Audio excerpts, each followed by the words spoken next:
so appreciate the opportunity. I'm really grateful. It's been great to get to know you all a little bit and to be in this incredibly nourishing and affirming space. Thank you for welcoming me here to talk about this incredible work that I have been privileged to be involved with, and this new book that I have written. It's called Where Compassion Begins. If you will permit me, I'd like to mix things up a bit. Last time I was with you, I spoke about the practice of counsel, which is a practice of compassion. And this time I thought I would focus on how this is manifesting in the world, a world that I believe is really longing for compassion right now. So I'm going to shift a little bit. And as you may remember, I have known Michael Etvich for about 2 decades, I think. Mm-hmm. That is my Mastery Circle connection. Yeah. Michael's wife, Judy, was my daughter's teacher at the Open Charter Magnet School. And Michael, I'm so sorry for Judy's terrible loss. Yeah. The Open School transformed itself, I would say, as a result of its embrace of the practice of counsel. I watched that tense and explosive feeling school community turn itself around and begin to integrate a practice that fosters compassion in the face of real strife. My introduction to counsel back then and this extraordinary power in this contemplative group mindfulness practice really changed the course of my life. I was really struck by the way skillful means and strong intention can transform an environment of stress and tension and trauma. As I shared with you last time, this experience at the Open School really crystallized a journey for me, which probably started a long time before, I'm sure. I don't know exactly, but I had this strong visceral sense that finding our authentic story together, collectively, could create an environment where everyone's voice and presence could be valued, where nobody was made to feel invisible, where care and compassion and connection could support the emergence of flourishing together in community. So I spent a few years doing some deep study around contemplative practices that could generate a real environment of generativity and could foster compassion in community. I worked for a while at the Ojai Foundation, and we eventually spun off what is now known as Center for Counsel. I'm not going to go into how the practice of counsel works this morning. I talked about that last time, and there's lots more on the mechanics of counsel in the book. So much of it will be familiar to you all. You all embody that so well. But I will say that the counsel programs that we developed and built began in schools, schools that were experiencing diminished resources for social, emotional education, the arts, music, and creative expression, et cetera. We then expanded our programs into community-based organizations and other places where folks gathered in community. And in 2011, as we talked about last time I was with you guys, the United States Supreme Court issued a ruling on the truly cruel and unusual conditions in California's unimaginably overcrowded state prisons, which led to a restructuring and created an opening for innovation in rehabilitation programs. This was, of course, long overdue. California actually added an R to CDC and relaunched as the California Department of Corrections and Rehabilitation. The letter was not enough. There was not a lot of good thinking on how practices and skills-based training could reinforce the process of rehabilitation and transformation, which is a process that the system should really be committed to. But with recidivism rates in the 60 to 70% range, the system was really failing to do what it was intended to do. In fact, it was reinforcing and hardening dysfunction and the toxic conditions in which criminality thrives. Mm-hmm. Folks were experiencing enormous trauma in their lives, and many were turning to substance abuse, violence, crime as one might say maladaptive responses to coping with stress and trauma. And while the correctional system had very little understanding or insight around the causes and conditions, community-based organizations have the advantage of being, in the words of the great Brian Stevenson, proximate to the problem.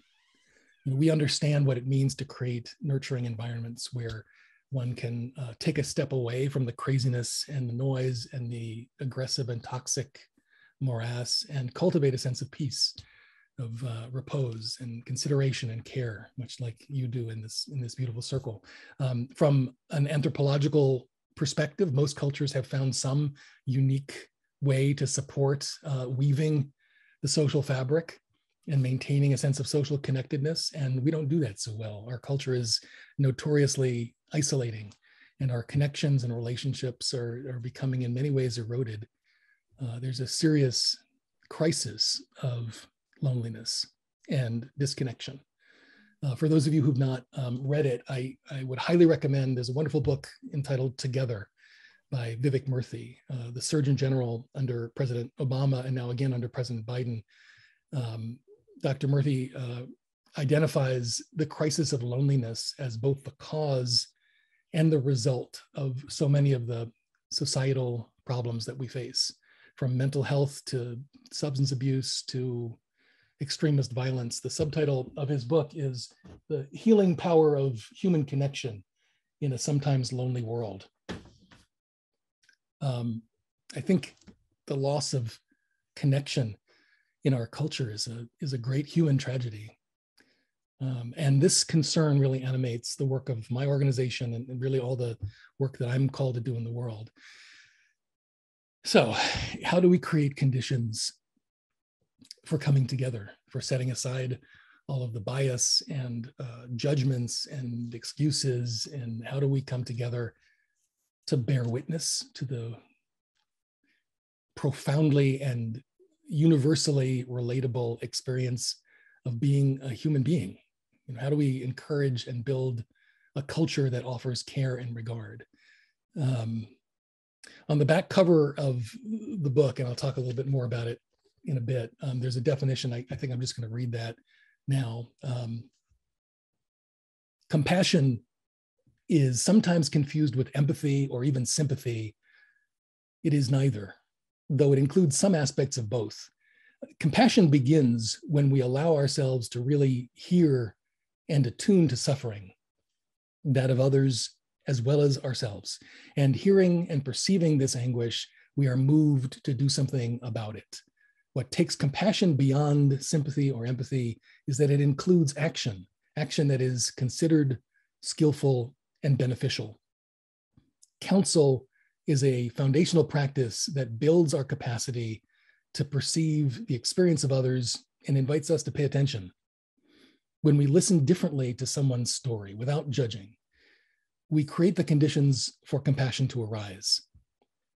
Counsel asks us to lean in, to learn ways we can skillfully attend to the pain we recognize in ourselves and others, and to do something helpful in response. What I realize now about my time at the open school and later in my first experience and exposure to men and women who were incarcerated in the state's prisons is I believe we've got this incredible capacity and opportunity to co-create and sustain and nourish effective practices, skillful means, or upayas, as the word is in Sanskrit, practices that are real and powerful responses to suffering. There are practices that have so much to offer in recognizing, attending to, and maybe even healing trauma, but it's in the process of engaging this healing that we find the most powerful teacher, really. I've learned so much from the children practicing counsel at the open school and from incarcerated folks inside the 27 prisons practicing counsel in the prison yards, and now from men and women, believe it or not, who join up to be police officers, in most cases committed to protecting and serving and trying to maintain their humanity, who are now sitting in counsel huddles to process all of that. It's an extraordinarily interesting and generative practice this council. So I want to share with you a couple of snapshots from the work that we've been doing recently. Just to say, these last couple of years have been extraordinarily challenging for nonprofits like ours, but we have been able to pivot in a few ways that I think you may find interesting. Obviously, much of our core programming is, well, it was shut down due to the pandemic. You know, how can you come together in a circle when schools and prisons and businesses are shut down, and proximity itself is considered dangerous, potentially life-threatening. So while we were not able to provide the in real life programming that is the essence of our work as an organization, we took time to listen, to truly bear witness, and to innovate new ways of supporting this work. And that's the story of the book. Our incarcerated friends wrote dozens of letters to us during the first months of the pandemic about their longing to be connected with their council brothers and sisters, those who made it out of prison and back home to a large extent due to work they did in programs like ours while they were inside. Many of those folks connected with us and have helped us to design new approaches to programming. Organizations in the community that were suffering from disconnection with staff dispersed to socially distanced, they were willing to explore technology like Zoom here to try to find a new way to create meaningful, intentional, courageous spaces for connection. And the law enforcement community, which was already operating in an environment of enormous stress and trauma, was witnessing some truly awful, deeply harmful interactions with communities. Police were receiving renewed scrutiny for very justified acts, or acts that were justifiably condemned, stunning misbehavior. They were forced to reckon with a great deal and understand that there was a need for real reform. And I'm really eager to share with you some extraordinary new possibilities that have emerged from this very dark and challenging picture. It's been very inspiring, but I'm now getting ahead of myself, and I get very excited about this stuff. I'm going to turn back towards the work that started to emerge in prisons for a moment as a result of the California Department of Correction and Rehabilitation's attempt to address the Supreme Court ruling on overcrowding. Our council work in prisons really started at one particularly violent and unruly place called Salinas Valley State Prison. I think I talked a little bit about this last time I was with you all. We brought the practice of counsel and mindfulness into that prison. And we wanted to make sure that the first group was truly diverse. Okay, we wanted to have participants from rival gangs and different ethnicities and conflicting factions. And the impact of our very first weekend workshop was truly stunning. We spent we had 25 folks there. We spent 2 days with them. It was extraordinary. It was inspiring. Within a week, we had 250 names on the waiting list for slots that might open. Word of mouth started to spread around the prison about this group and also beyond. And we were soon able to secure a grant to fund several more prison sites. And the story was the same: amazing transformational experiences leading to remarkable results, not only in the personal experiences of the participants, but in the culture on the prison yards. The decrease in violent incidents and the rates of grants of parole that were being made to graduates of the program. Each year, we have secured a little more funding and expanded to more prisons. We've now started programs in 27 of the 34 state prisons in California. So we have a real toehold. And we've been able to create opportunities for thousands of incarcerated men and women to experience the power of this work. There are incredible stories that emerge every week.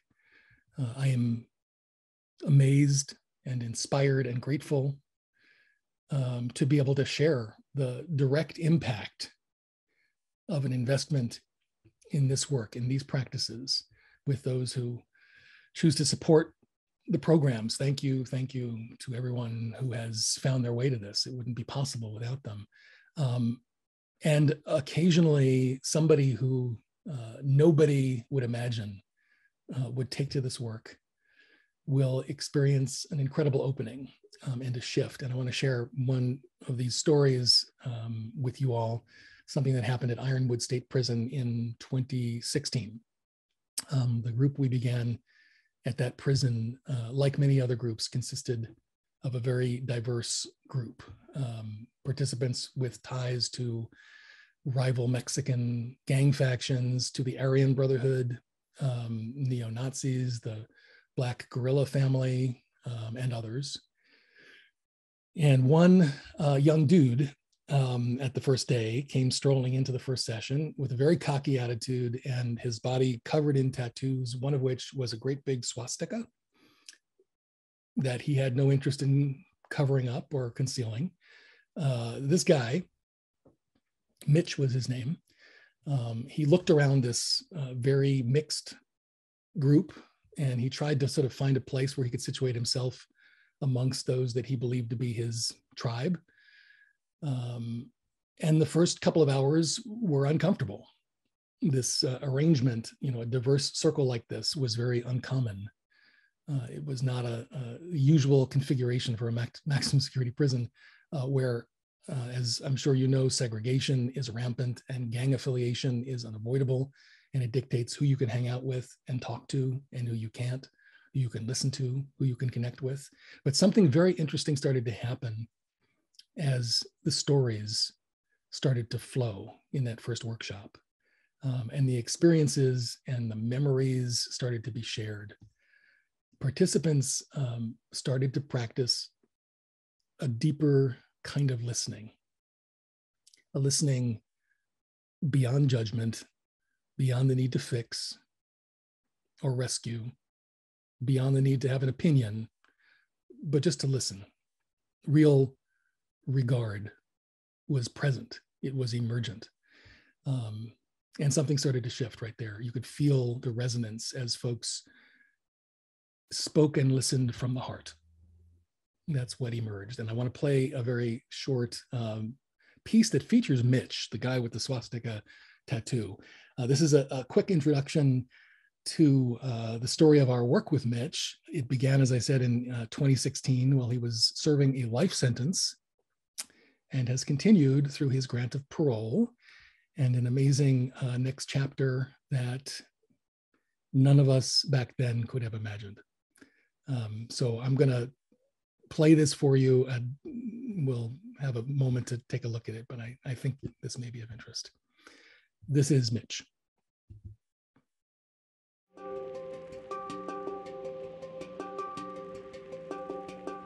Most of us that are in prison have a struggle with emotions. I knew for me, I didn't understand anything but anger. So being in here, I learned how to feel, just genuinely feel someone's story, feel someone's pain. What was it like when you walked in and you saw this circle in our group for the first time? What were you thinking? I thought it was very not for me. I just looked at it and I was like, is this like Wiccan? Is this something like voodoo? Like, what's going on? What's the circle? What's the little pieces in the middle? Well, I said, look, I'm just gonna try whatever is offered. I'm gonna be open-minded, and I'm gonna sit in, and I'm gonna basically be quiet and learn. And I'm blessed and thankful that I did, because I've learned so much about human emotion and the things that I just was completely disconnected from. It was something that I could come share my story and my experiences, and then look at someone who I thought had nothing to do with anything that I've been through, share a similar story and look nothing like me. You have to really be vulnerable and experience that life condition and the humanity of someone else. I know for myself, growing up, being vulnerable was pretty much a no-go around the homies or whoever we called our friends back then. Vulnerability was something that I ran from and I escaped, obviously through substance abuse, and it worked. As a kid, it works because you're 11, 12, experimenting, and it's the very thing that you can run to, and it numbs all the things that you're feeling. Vulnerability, especially early on in prison, or even jail or institutions, no one shows that, because you become a victim. For me, early on, is I couldn't understand that my feelings were hurt. I couldn't identify stuff like that. But counsel helped me empathize, learn compassion through hearing other people's story and really putting the humanity on a different face than I'm used to looking as an enemy. Now I'm looking at it as someone I was like, man, I've been there, I've felt that. I needed tools. And going to counsel and kind of hearing people, all it takes is for two people in that group to share to change the whole dynamic of the whole group. You hear someone become vulnerable that's comfortable in counsel, and it puts everyone else's guard down, and it's like, man, what he just shared was pretty real. And once I let that guard down, I wasn't willing to not go there anymore. For me, every time I go to counsel, I tear a piece of my trauma, my experience, my pain, and I put it in the middle of that circle. And I allow each one of the men inside that circle to go ahead and take a piece of it from me. Because it's much easier for someone else to carry your trauma than for you to carry it. So I feel like that's what really happens, is each person shares their experience and their story, puts it in the middle, and then we all leave carrying someone else's burden, so to speak. I'm willing to carry it for you. And that's what I get from the counsel. I think that was probably the first place I've seen tears.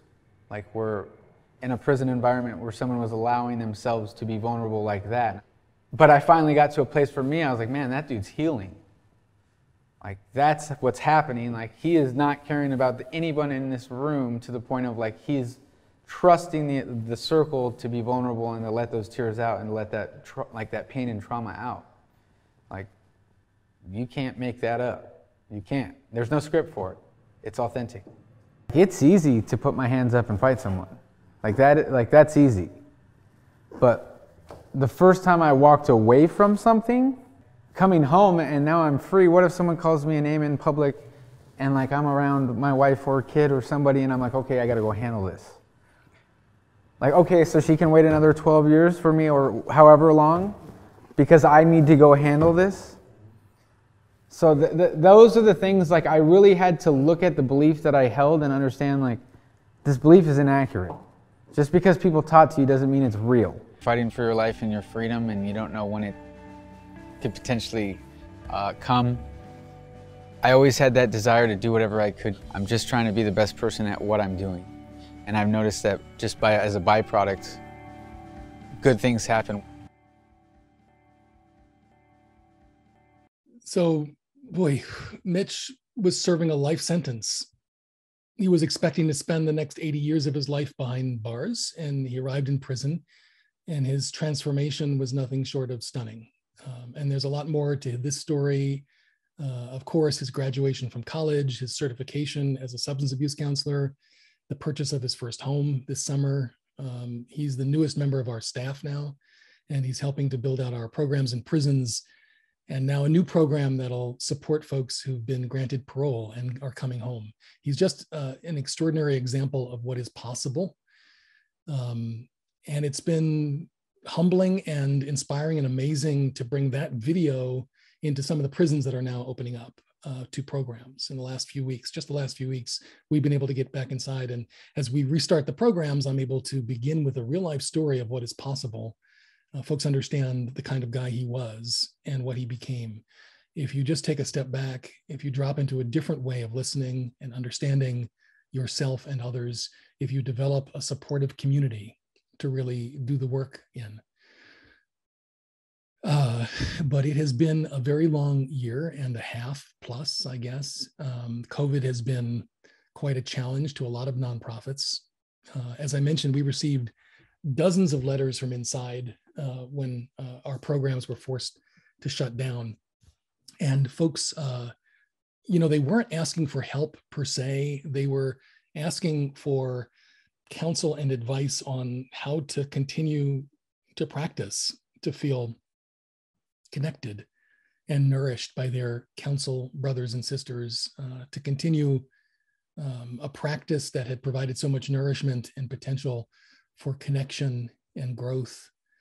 It took a few weeks, but we came up with a way to support them with something we called the Correspondence Council Project. We sent folks letters. We started with an invitation to lean into this practice of listening from the heart and to really focus on the circle of regard. We asked folks to think about creating a simple sacred space inside their cells where they were confined for many, many months. Just a small area where they could surround themselves with familiar objects with good intention and a way to focus their attention.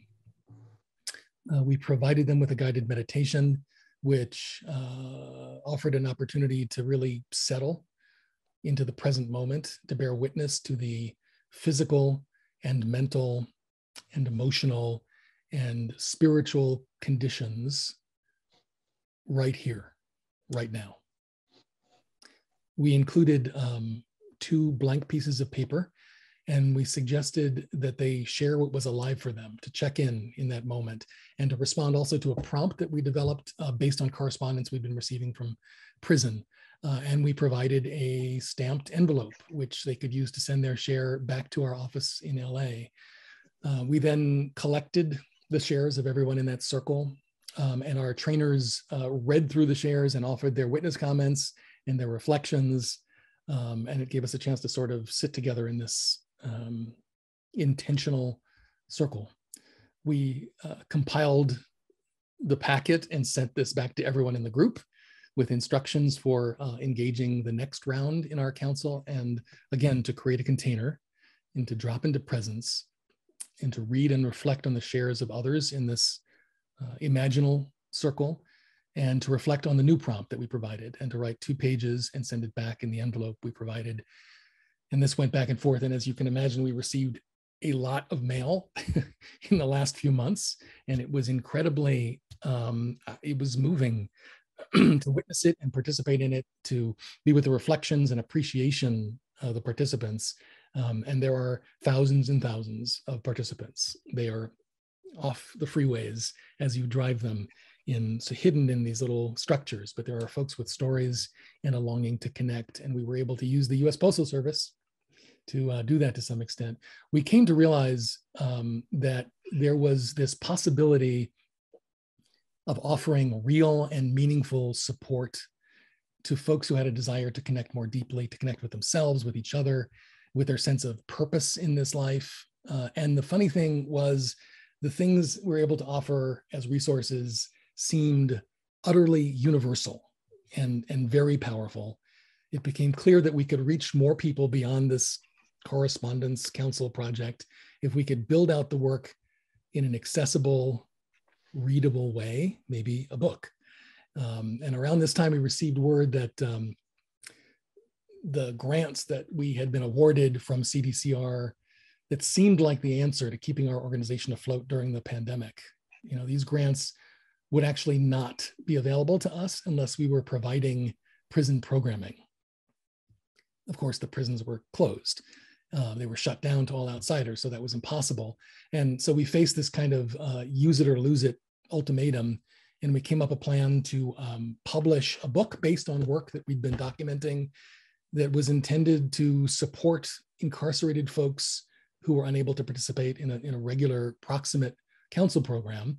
We convinced CDCR to pay for production of the book, and were able to generate copies that could support our participants beyond just the packets and the letters that we were sending back and forth. But we also realized that there was far greater application of this work beyond the prison programming. In fact, more than 90%, I would say, of the material in the book, the first book, was appropriate and relevant for all of the populations that we serve, and frankly, for anyone interested in deepening their practice of counsel. So we did a little work on the 10% that needed to be adapted for general use. And we created this book here, which is called Where Compassion Begins: Foundational Practices to Enhance Mindfulness, Attention, and Listening from the Heart.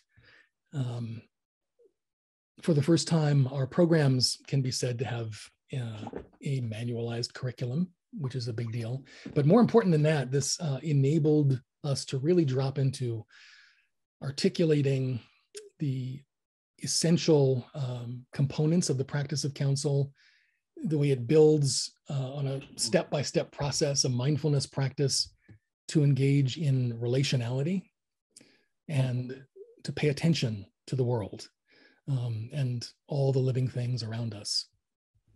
The book also gave us the opportunity to put forth a robust curriculum of practices and activities and resources that can support exploration and integration of the work into anyone's life.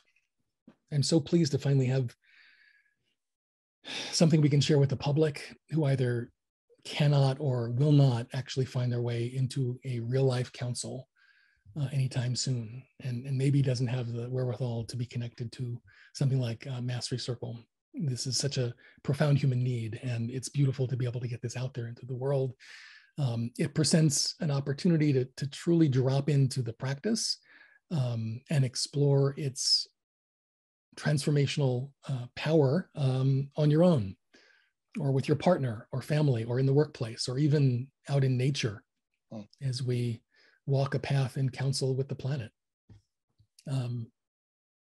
As I mentioned earlier, I'm really grateful to have had the opportunity to bring programming to places where it has transformative impact with grants and fundraising and such. But I'm even more struck by how much I have learned and am learning from those who allow themselves to be moved and nourished and transformed by counsel. Mitch is a great example, and there are many, many more teachers and guides who have emerged for me and those of us who do this work. Iterating has been such an incredible learning experience. And the book has presented an opportunity to find new ways to communicate the basic building blocks in the pedagogy, as well as lots of nuts and bolts practices and resources that folks can engage.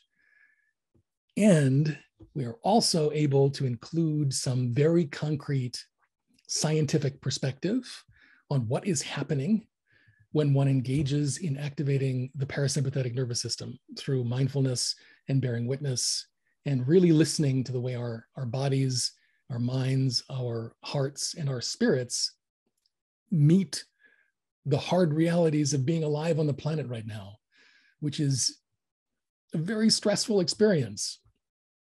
And to get a little science wonky, if you'll forgive me, one can appreciate a responsive autonomic nervous system and a prefrontal cortex that affords us insight and discretion and the complexity of our executive functions.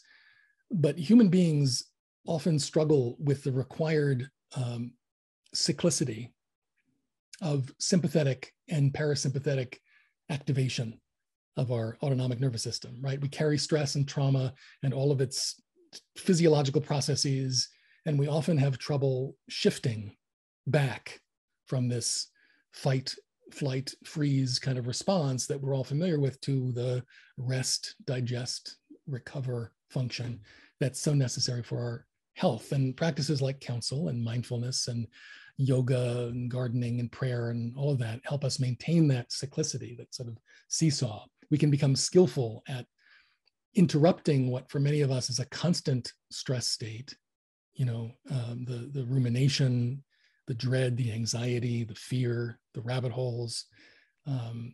We can interrupt that by learning about these processes and cultivating practices for recognizing and attending to our dysfunction.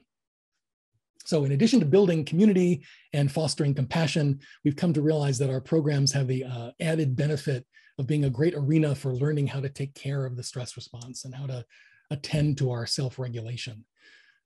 As we've begun to look at this work of mindfulness and counsel through this scientific lens, we're finding new language for communicating with folks who do not identify as seekers of self-actualization or spiritual enlightenment or even rehabilitation from unhealthy or dangerous lifestyles.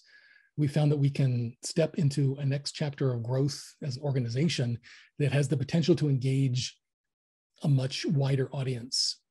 I think we found ways to talk about the benefits of the work as they pertain to everybody's wellness and resiliency and relationality and basic quality of life. One of the things that became so very apparent during the pandemic was the impact that this time was having on first responders. Personally, I think about this a lot. My wife is a physician who spent day after day in the hospital attending to very sick patients and also very overwhelmed doctors and nurses. And this, of course, extends to emergency medical personnel and essential workers and law enforcement officers. Just prior to the pandemic, actually, I attended a conference on officer wellness, and I was blown away by how pervasive the concern was about the many officers who felt overwhelmed and uncared for. You know, police chiefs and command staff at this conference were they were buzzing about this constant refrain from officers that, bottom line, nobody cares about us. They feel overwhelmed and under-resourced and disrespected and ignored. My friend Rich Gerling, who is a retired police lieutenant and who has helped us develop our program for police officers, he describes the landscape of human suffering in which the police operate every day. And it's not unlike what our friends in prison confront every day, and in a different way, what we all confront in some way or other. The stress and trauma are everywhere. The resources for attending to the dysregulation, at least in law enforcement, are few and far between, to say the least. And it's not difficult to see the connection between the constant state of stress and overwhelm and maladaptive responses that officers often engage in, substance abuse and domestic violence, and acting out, and an alarmingly high level of suicidality in that profession. An inability to address the constant state of stress and sympathetic activation leads inevitably to negative health implications, serious ones, and to diminished performance, and to an inability to discern. Like, you know, many who watched the horrifying videotape capturing the last moments of George Floyd's life, you know I kept asking myself, how is it possible to hear another human being speak the words, "I can't breathe," and not be moved to respond? You know, what struck me was the clear connection between the lack of resources for managing dysregulation and the downstream impact on police use of force and poor police community relations. Put another way, I couldn't imagine how one could expect compassion to emerge in officers' encounters with community when so little compassion was being practiced amongst themselves and in their own capacity for self-care. Why were these men and women who were putting their lives on the line for public safety, to protect the public safety, why were they not receiving training in self-awareness and self-regulation and communication skills and relationality and vicarious trauma? So our work with law enforcement was just beginning, but I was starting to see how relevant the practices that we were refining with incarcerated folks were, and how innovation in our work with incarcerated folks could be brought to serve the needs of police officers. There was obviously enormous suffering. That was clear. Perhaps we could have something to offer this arena if we could find the language and speak about it without the perceived jargon and bridge the cultural divide. I wanted to see if we could do this. And I'm going to just quickly bring in something as we reach the end. I realize we only have about 11 minutes left, and 10 minutes. Our first pilot program was with the Los Angeles Police Department. It was our attempt to prove the concept that wellness and resiliency, de-escalation, better police community relations are all connected, and teaching, counsel, and mindfulness could be modified and adapted to the culture of policing to great effect. I'm going to play a quick video, and then I'll come back for some last comments. Hopefully I'll get this in. This is Gina. The world judges you by your look, how you show up, and then sometimes they get past what you look like and they see who you are behind that, and they get to know your heart and your spirit. And so being in law enforcement and being in a uniform and judged every day. In this community, it can represent oppression. It can represent something very negative. But I've been proud to wear this uniform for the past 30 years. I have 2 daughters that I've been raising since they were 5 and 8 alone. And because their father committed suicide and left me with that. How do you now make sure that history doesn't repeat itself and that the trauma doesn't stop me from doing the things I need to do? And it's so hard when you love something and you want what's best for them, but realizing they're gonna make it. We did. We think about the crap we've all been through and we sit here today. At the end of the day, we're all pushing a shopping cart full of shit. And the journey of life is to unload.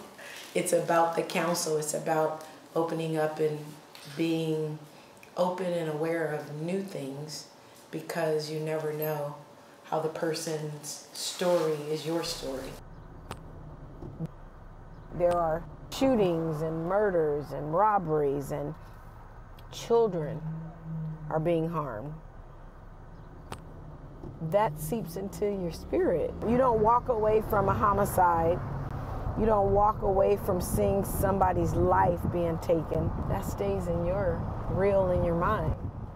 How do you take care of yourself when those things happen? Self-care, meditating, and getting in a counsel and talking about and debriefing and sharing. It helped me slow down and calm down. It's therapeutic. Everyone said it made them a better husband, a better father, a better partner. There was the transformation, change of folks. As you sit around this circle and you hear the history of what the council is all about and learning that, realize that you're more alike than different. So that's what's cool about it. It makes you see the similarities among each other and how uniquely wonderful we are as the human race, regardless of your background, or if you've been in prison, or if you're a cop, or if you're an attorney, or if you're just a regular old mom. We all have issues.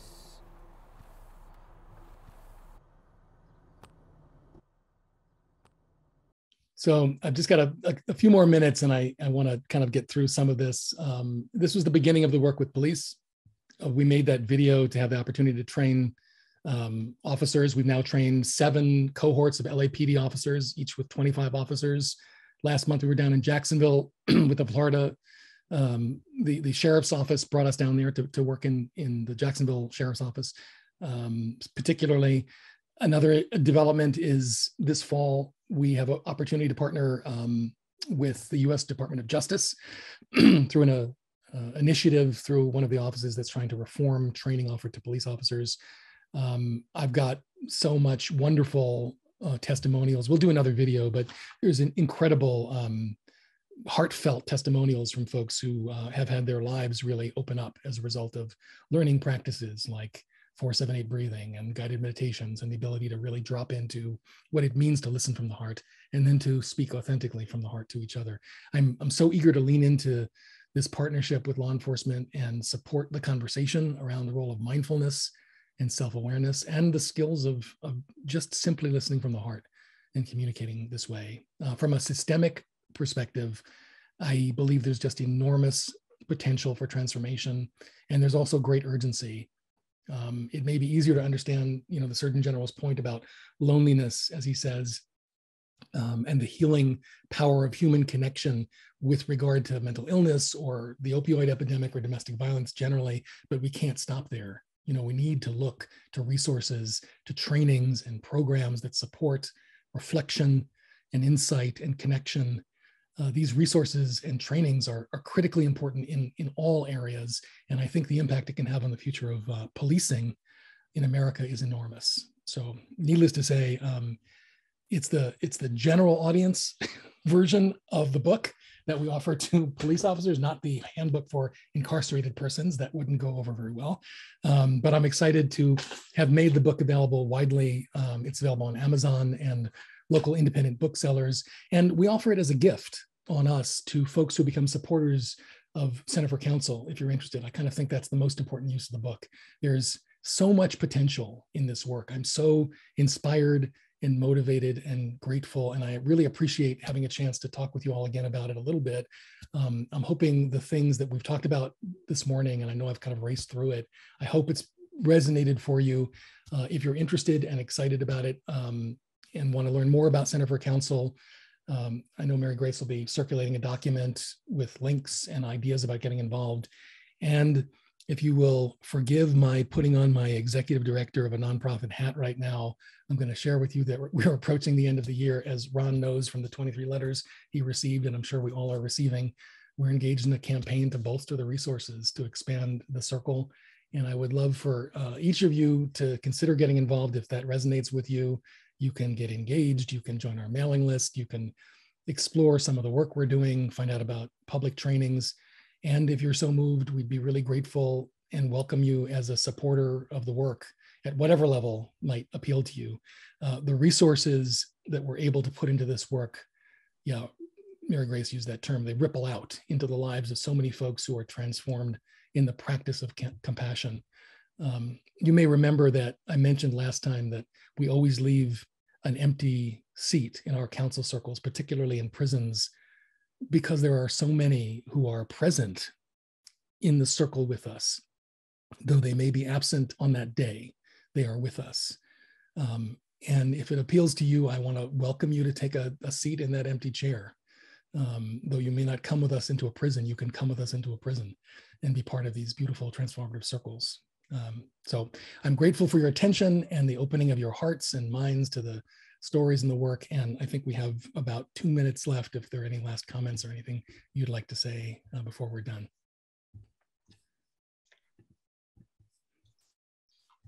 Jenny? Deeply moved by you. 20 years ago, I was applying for a psychologist position with the state male prison, and I was taken to the counseling area where individuals were in individual cages, and that's what they call counseling. I got the job, but I declined because my auntie told me I would lose my soul. Thank you so much for sharing this. And I am so glad that there have been profound changes in the prisons. Thank you.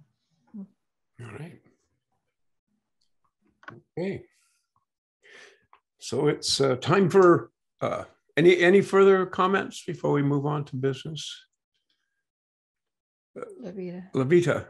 Yes, I'm just, thank you for the presentation. I'm wondering, is this exclusively in men's prison, or is it something that is offered to female incarcerated as well?